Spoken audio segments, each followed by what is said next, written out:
Bonjour, bienvenue sur la chaîne Cigarette Elec pour ce 5e tutoriel sur les atomiseurs reconstructibles qui sera consacré aux résistances multiples.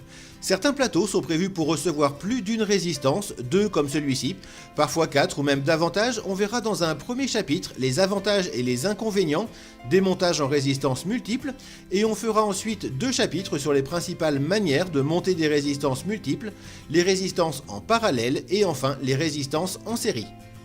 Le fait d'utiliser plusieurs résistances à la place d'une seule va bien sûr avoir un impact considérable sur la vape. Dans cet exemple, on va comparer un double coil avec donc 2 résistances à un simple coil, une seule résistance.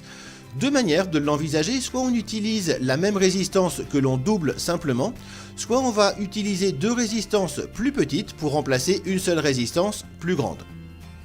Dans le premier cas de figure, on va passer d'un montage simple coil, c'est-à-dire un montage avec une seule résistance, à un montage double coil, c'est-à-dire 2 résistances, les 2 résistances étant identiques à celles que l'on avait initialement.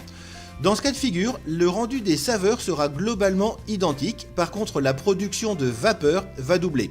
On aura 2 fois la première résistance et donc très logiquement, une production de vapeur double par rapport à la configuration simple coil. C'est un avantage ou un inconvénient selon ce que vous recherchez. En tout état de cause, il y aura un inconvénient, c'est qu'il va falloir doubler la puissance pour avoir le même rendu. Si cette résistance fonctionnait de manière agréable avec une puissance de 30 watts, le fait de passer sur une configuration double coil va nécessiter le doublement de la puissance également et vous passerez d'une vape à 30 watts à une vape à 60 watts. Pour autant, la température de vape ne va pas changer, encore une fois c'est exclusivement la production de vapeur qui sera doublée. On peut également envisager le cas de figure où on va remplacer un simple coil avec une résistance relativement importante par un double coil avec des résistances sensiblement plus petites. Au niveau de la puissance de vape et de la production de vapeur, cela sera sensiblement identique. Si cette résistance est agréable à 30 watts, le montage avec ces 2 petites résistances sera lui aussi agréable à 30 watts et la production de vapeur entre les deux sera sensiblement identique.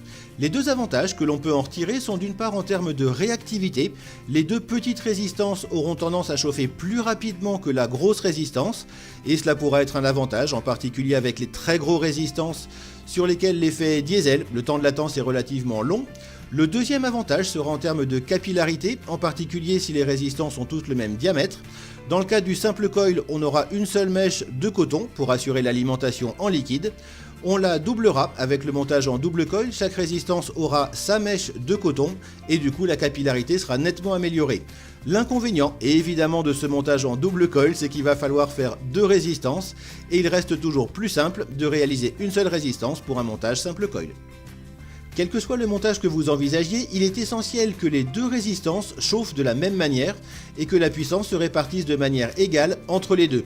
Votre montage doit donc être symétrique et vous utiliserez 2 résistances identiques montées de la même manière, en particulier au niveau des pattes de fixation qui doivent être de la même longueur d'un côté et de l'autre, de manière à ce que la puissance se répartisse de manière homogène entre les résistances et que vous évitiez d'en avoir une qui chauffe davantage que l'autre.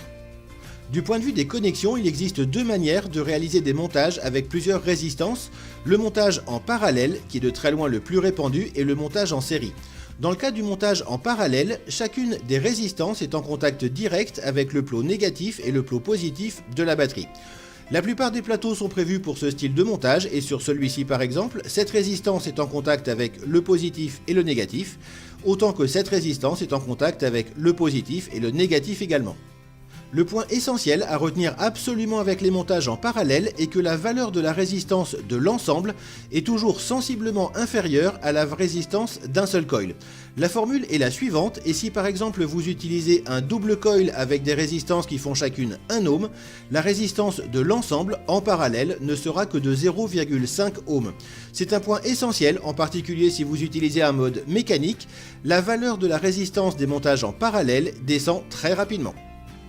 Les montages en série ne présentent pas cet inconvénient puisque l'une des résistances va avoir une de ses pattes reliée au plot positif, l'autre résistance va avoir une de ses pattes reliée au plot négatif et les 2 pattes intermédiaires vont être reliées entre elles.